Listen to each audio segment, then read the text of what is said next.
I really want to talk to you about housing today and land use. I've got some things to say about transit, but Tom's going to talk about that.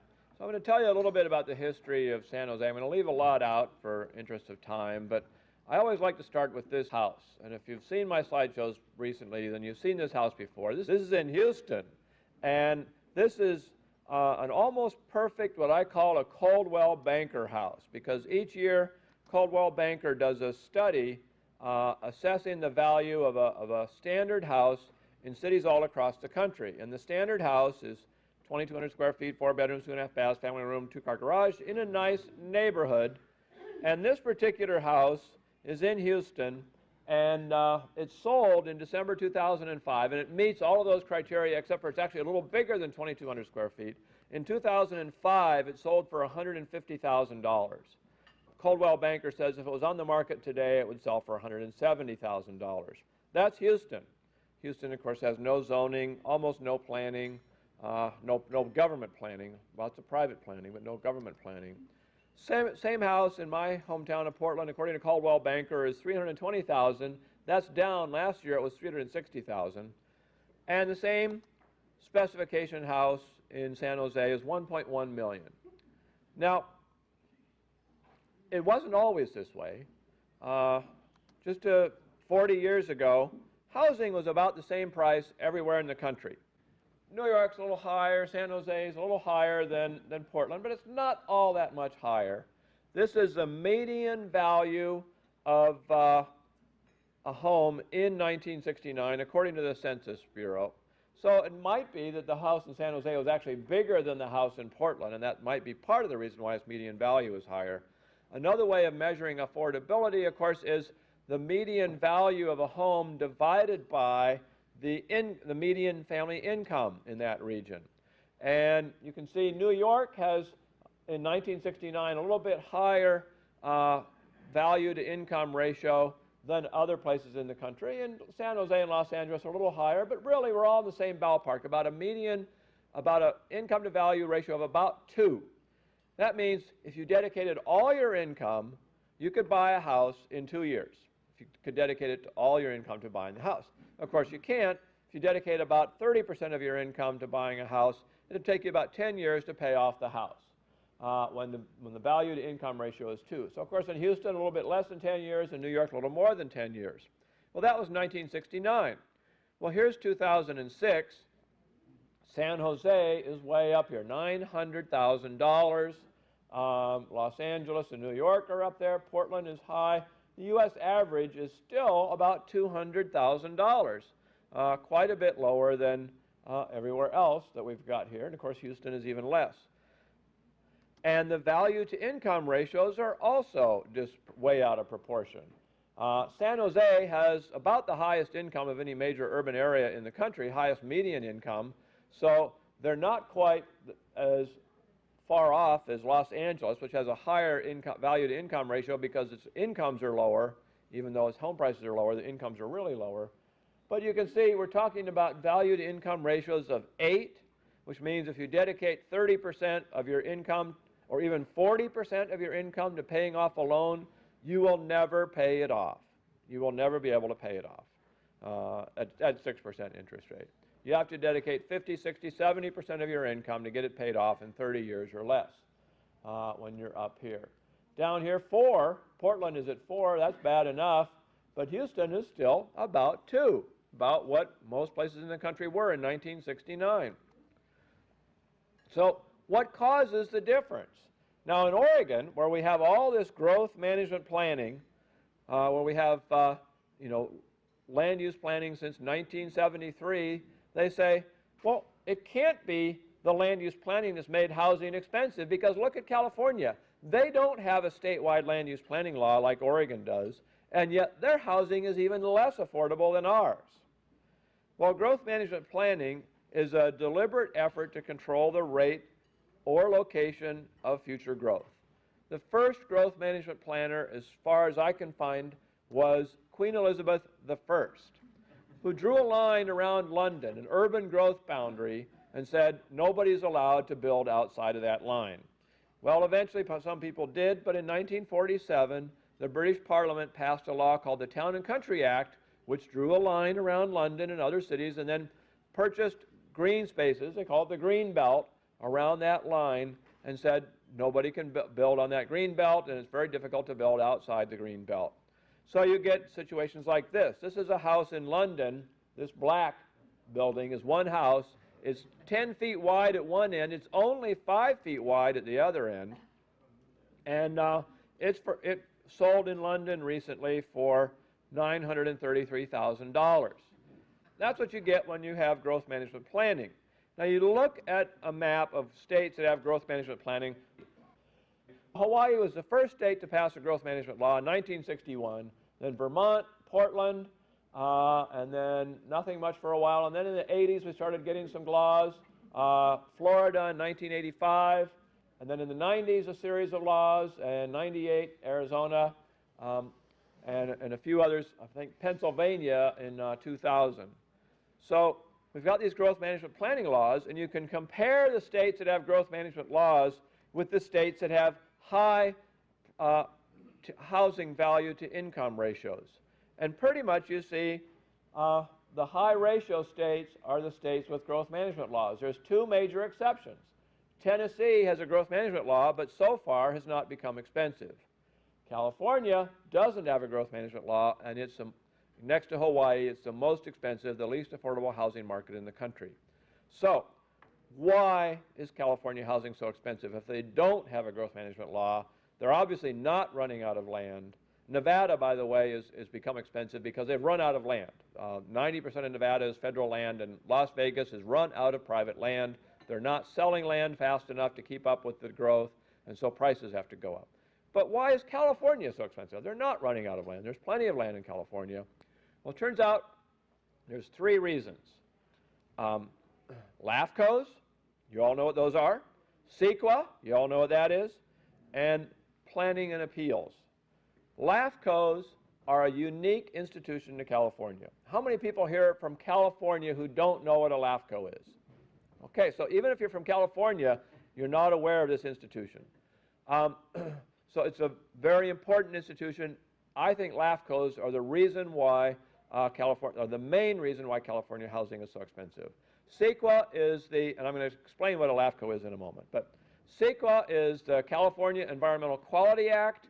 It says that any time a government agency does anything significant, it has to write an expensive environmental impact report, and that, it turns out, just issuing a permit can be something big enough to write the report, and the government agencies aren't going to write the report. So if you want a permit to develop your land, you might have to write the report yourself at your expense. That costs a lot of money. It can take years. And then planning and appeals.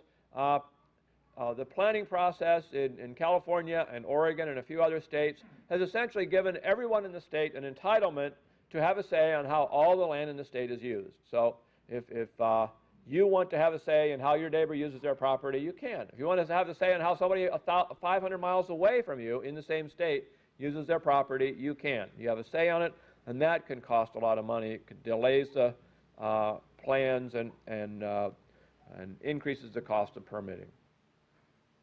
Well, this is San Jose's annual population growth. It was really a boomer.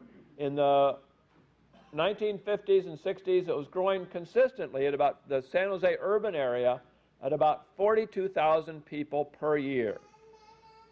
Now, that might not sound like a lot. I don't know. How fast is Dane County growing? 10,000 a decade, and yet they're insane there. Oh, we got all this growth. What are we going to do? Houston right now is going at 90,000 people a year, but Houston has 2.5 million people. San Jose in 1950 had 100,000 people, and it started growing at 40,000 people a year. The urban area did. The way they grew was through annexation. In 1950, San Jose hired a city manager named Dutch Hammond, A.P. Hammond, right? And Dutch Hammond decided that he wanted San Jose to be the main city in the South Bay Area. In fact, eventually the main city in the Bay Area. San Jose now has more people than San Francisco or Oakland or any other city in the Bay Area. And so he decided to just annex like crazy. And you can see the yellow on here is the city limits of San Jose. Look at this. We've got parcels that are detached from the rest of the city. We've got parcels that have little teeny fingers, you know, it's like a flag lot that connect this whole parcel to the city. We have parcels in the middle of the city of neighborhoods that resisted annexation. The annexation was mostly voluntary. So Hammond would bribe people to get their land annexed by essentially by saying, we'll give you city services for really cheap if you'll be annexed. So we had this weird city outline. You can see all these fingers going everywhere because of this aggressive annexation. Well, what happened when you have this aggressive annexation is that other cities are saying, well, wait a minute, maybe we wanted that parcel. Milpitas says, maybe I wanted that parcel. You know, and you're taking it, you're getting it as fast as you can, and you're taking land that maybe ought to be a part of our city rather than your city. So in 1963, the California legislature passed a law that created LAFCOs. LAFCOs are local area formation commissions. Every county in the state that has more than one city, that means every county except for San Francisco, has a LAFCO. And the local area formation commission adjudicates who gets to annex what land. It also decides if it approves any new incorporations of new cities or special districts. And it approves any annexations of special districts. So let's say I own a bunch of land over here. Before LAFCOs, if I own this land, I could decide I want to be annexed by San Jose, or I could just build on it, build 1,000 houses there, create my own sewer and water district, and have a special district just for my city. Or I could incorporate a brand new city. Irvine, Texas was a big ranch, and they incorporated a new city and planned it into master plan, and they're still building it today because they wrote this plan before all the laws were passed. But after the LAFCO law was passed in 1963, I could only build on this land with the approval of the LAFCO. Well, who was on the commission? Generally, LAFCOs consist of 2 representatives of every city council in the county, plus 2 representatives of the county board of supervisors. Well, that means, of course, most counties have more than one city, so that means the vast majority of members on the LAFCOs were city councilors. So it didn't take very long for the cities to realize that by allowing annexation, by allowing the formation of new cities, by allowing the formation of new special service districts, they were allowing people to escape their taxing power. Even if San Jose were to annex land here, that was land that would be developed in Los Gatos and Saratoga and Cupertino and Santa Clara. They would not be able to tax that. So the other cities would gang up on a city that wanted to do some annexation and say, no, we're not going to let you annex that land because it'll provide competition for our city. By not allowing annexation, it'll force people to move into our city instead of somewhere else. So Gilroy, which is down here but still part of Santa Clara County, right now is trying to annex some land and the LAFCO won't let him do it. And this is a continuing problem. That it's really hard to develop land outside the city. Now, they drew this red line, and that was the urban growth boundary. Before 1950, San Jose had had like 8 annexations in its whole life. Between 1950 and 1969, it had something like 1,500 annexations because Hammond was just going like crazy, annexing everything. Then in 1969, a no-growth slate won the majority of the city commission. Hammond said, I can't work with these people, and he quit. And they said, we don't want to annex, and not only that, we're going to draw an urban growth boundary, and we're going to exclude a lot of the land that Hammond annexed.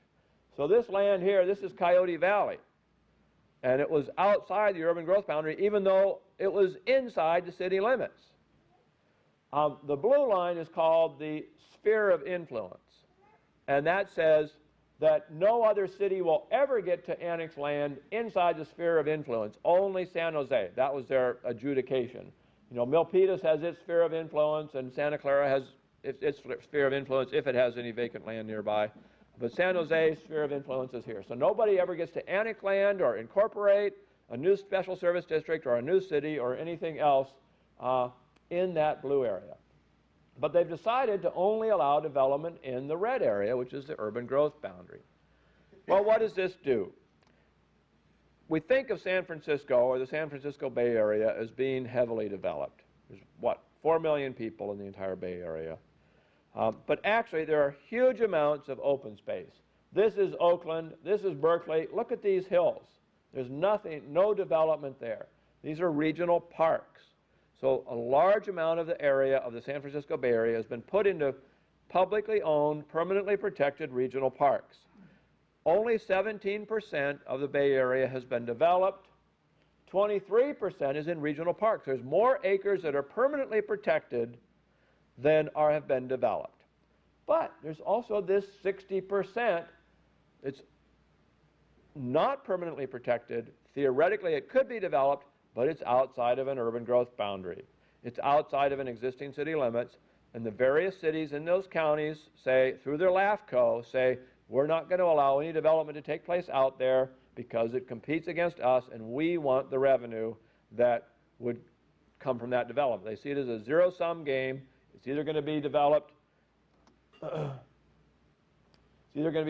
here, outside, or it's going to be developed somewhere inside, and we might as well have it inside so that we can get the tax revenue rather than somebody else. Today we drove up, those of us who were on the tour went up to a development called The Ranch. This is a view of the urban growth boundary. We could see it from the bus. This is outside the boundary, obviously. This is inside. All these hills are outside the boundary. They're all off limits to development. Right now, they're occupied by some cows. Not very many cows. It's pretty submarginal range land. It's certainly not valuable farmland. And the irony is, to save this land from development, we've made prices so high that people now are buying land in the California Central Valley, some of the most productive farmland in the world, and building houses on it, so then commuting 90 miles to San Jose, so that, you know, that's smart growth in action. So here's the urban growth boundary, obviously inside and outside. Well, this is probably one of those butterfly areas, but this is outside the urban growth boundary. So the LAFCOs have created a new special interest, and that special interest is the cities. Now, there's been a notion tossed around called the home voter hypothesis, and that says that homeowners will vote for things that are going to increase the value of their house. So they're going to support urban growth boundaries. They're going to support growth management planning because it drives the price of their house up. And what I'm seeing is it isn't the homeowners who are making the decisions in most cases. In most cases, it's the city officials and it's municipal finance that's driving it. It's not homeowners wanting their housing prices to go up. That's a factor, but it's not the key factor. It's mainly the municipal finance. And as a rule of thumb, not just here, but I've seen it in Canada, I've seen it in Oregon, anywhere, when the cities can gain control of development in the countryside, then housing prices start to become dramatically unaffordable.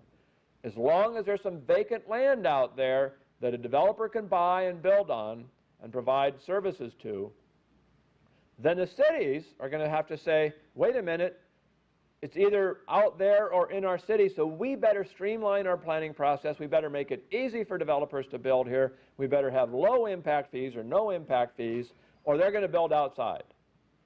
But once they gain control of the countryside and say, you can't build out there, you can only build in here, then they'll start jacking up the fees to impact fees of $30,000, $40,000 per house, a permitting process. It can take 5 to 10 years to get a permit to do a subdivision and build, and so on and so forth. And this has a dramatic effect on growth. This is the population growth of the area in the 1950s and 60s, and notice that it just starts slowing down, and just essentially we've choked off growth now in the whole region. And notice most of the growth in the 50s and 60s is taking place outside of the city of San Jose, but after that, because of the urban growth boundary, what growth there is mostly taking place in the city of San Jose, and the cities outside, which are mostly landlocked, and so they don't have any land that they can annex, are not growing all that much. So we look at San Jose and we see this downtown, which we saw on the tour today, really is not doesn't have very many jobs or very much density, but we see all this developed land outside, the population density out there is pretty it's pretty high, but it's evenly spread out. In 1950, you had a classic city-suburb split. The city had a high population density, and the suburbs were very low. And then, over the years, we spread out. We're seeing more density in the suburbs than in the city. And today, the suburbs are a lot denser than the city. So it's kind of a reverse urban development. Instead of having a high density in the city and low in the suburbs, we now have higher in the suburbs and low in the city, partly because there's more industrial and commercial land in San Jose than in some of the suburbs. And so that land isn't available for housing. So that makes it really hard for transit to work, because transit works when you have a lot of jobs in the central core and not way out in the suburbs. If they're all distributed all through the suburbs, transit's not going to work very well at all, and as we will learn later on, it doesn't work very well here in San Jose. So one part of San Jose, as I mentioned, was Coyote Valley, and it's inside, part of it is inside the city limits, but it's outside the urban growth boundary. We saw it today from afar. It is farmland. Unlike the hills, it is fairly productive farmland, but it's far more valuable for housing than for farming. Lowell mentioned to us today that as of last July 2006, not July 2007, but as of July 2006, the developers who want to develop Coyote Valley have spent $13 million just writing the environmental impact report for that development. And it's going to be just what, 2,600 homes or something? Just a few thousand homes, and then some, yeah, and then some commercial and other stuff. And this is all based on the idea that everybody should have a say in what happens on your land. The American Planning Association is promoting a book today called The Land We Share. Now, 30% of the United States is government land. So if I had walked into a bookstore and saw this book, I'd think, well, that must be talking about the government land. But no, they're talking about the land that we used to call private land. They're saying we all share the private land, and so I should have a say in how you get to use your land. And that's pretty much the way it works in California and Oregon and a few other states. And what you call private property rights are something that we, society, get to change at will, because we've decided that something is more important than what you thought were your rights. And unfortunately, the Supreme Court has bought into this. The Supreme Court in the 1920s was a firm supporter of property rights. The Fifth Amendment, of course, says, thou shalt not take property for public use without compensation. And it was treated in the 20s as being equal to the First and Second and other amendments. And in the 1920s, cities were starting to experiment with zoning, and a town called Euclid, Ohio, a village of Euclid, Ohio, which is a suburb of Cleveland, wrote a zoning code, and a developer appealed it. They said, I own some land in a residential area. I want to put in a factory, and your zoning code forbids me from doing that. So he took it to the Supreme Court, and the village of Euclid said, to promote the general welfare, we need to have zoning. And the Supreme Court said, that's not good enough. Private property rights shall prevail over the general welfare. You can't take away somebody's rights because of the general welfare.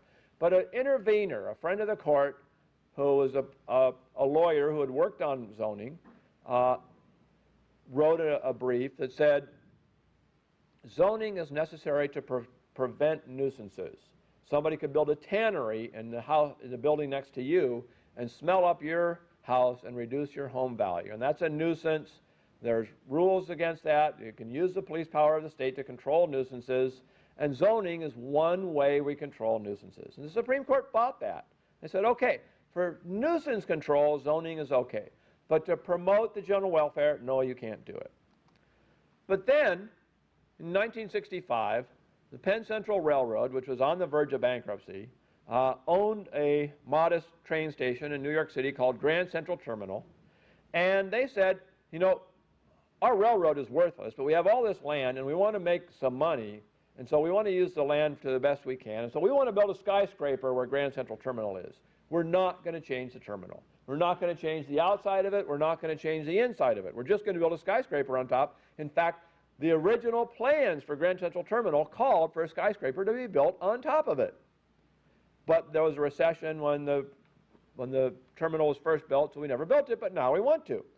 And the city of New York said, nope, we've decided to put your building on the historic register, and because it's a historic building, we aren't going to let you make any modifications to it. And there's no nuisance involved. Building a skyscraper in this sea of skyscrapers in New York City is not a nuisance. It's just to promote the general welfare. And it worked its way up to the Supreme Court, and Justice Brennan wrote the majority opinion saying that, yes, to promote the general welfare, you can regulate people's land. You couldn't in 1926, but you can today. You can downzone their land, you can take away their property values on one condition, that you have written a comprehensive plan. So, if you have a planner, the Constitution no longer counts. Suzanne Kelo discovered the same thing. Her house in New London, Connecticut, the city wanted to take away her house and give it to a private developer. And she said, well, they're going to pay her compensation, but she said, but I don't want to sell. And under the Constitution, you can only take it for public purposes, not for private purposes, not to give to a private developer. The Supreme Court again said, well, the Constitution is important, but it doesn't count if you've written a comprehensive economic development plan. Justice Kennedy, the swing vote in this 5-4 decision, said as long as there was a comprehensive development plan, it was okay. So planners mean Constitution doesn't count. The Supreme Court bought in to the intentions of the plan. They said because the plan said the benefits of taking away the kilo land is greater than the costs, therefore it's a good thing to do. Didn't matter the fact that plans often get screwed up and that oftentimes you end up bulldozing people's houses and never build anything at all, or what you build fails, or you lose tax revenue on it, or whatever. The intentions are all that count. So this is a little cartoon I found. Good intentions aren't enough to get into heaven, but they are good enough to get by the Supreme Court. Well, the planners say that we have to do all this to preserve our valuable farms, forests, and open space. And California has the largest population in the country, about 36 million people that we know about. And they presumably take a lot of space, so it's really important that we have these rules to preserve these farms, forests, and open space. However, it turns out that because LAFCOs have been in effect growth management planning since the 1960s, we already have very tight quarters in California. And in fact, almost 95% of the people in California live on 5.1% of the land. That's the area of land that's urban according to the Census Bureau definition. So the density of people in those urban areas, California is the densest urban area in the U.S. with the exception, or the densest state. California's urban areas are the densest in the U.S. with the exception of New York, and New York is only dense because of New York City. You take out New York City, and New York's density is down here. Of all the urban areas in New York are down here if you take out New York City. So California is up here. It's actually slightly more than 4,000 people per square mile. And Hawaii is second, as befitting their long-time growth management planning. Oregon is pretty high, but the United States minus California is only a little over 2,200 people per square mile. Now we know Texas at 2,400 people a square mile is pretty affordable. And so what would happen if instead of having 4,000 people per square mile, if California didn't have LAFCOs, they didn't have growth management planners, and people were allowed to live at 2,400 people a square mile, the density that we know is very affordable in Texas. Well then, instead of 5.1% of the state being developed, 8.5% of the state would be developed. So all this unaffordable housing is unaffordable to protect 3.4% of the land in California from development. This paper from the Harvard Professor Edward Glaser and Wharton Business School Professor Joseph Giorco found that planning and zoning were what caused high housing prices, but they didn't focus on growth management planning. And in fact, Glaser actually wrote a paper that speculated, without any evidence at all, that regional planning could keep housing affordable, and that we needed more regional planning bodies rather than local planning to keep housing affordable. And I think that's totally wrong. If you look at San Jose versus Dallas to see what are the components, why is San Jose more expensive? Well, a lot in San Jose, a typical lot in San Jose is 2,500 square feet. That costs you $200,000 more than a 7,000 square foot lot in Dallas. So in Dallas, you get almost 3 times as much for $30,000. San Jose is $230,000 for a small lot. The time it takes to get a permit and the risk that you'll never get it because of appeals from the Sierra Club and other groups, that adds $100,000 to the cost of a house in San Jose. Impact fees only add about $25,000, but then the cost of labor is about $45,000 more in San Jose than Dallas because, of course, those laborers have to have a place to live too, and then it costs them more to live here, so that adds to the cost of your house. So altogether, we've got, what, almost $400,000 there just from those costs, which are all the parts of land use regulation. So I tried to estimate what the total cost of homes were due to planning in various parts of the country. And in San Jose, it was about $600,000 for a median home. About $600,000 of the price of a median home is due solely to planning.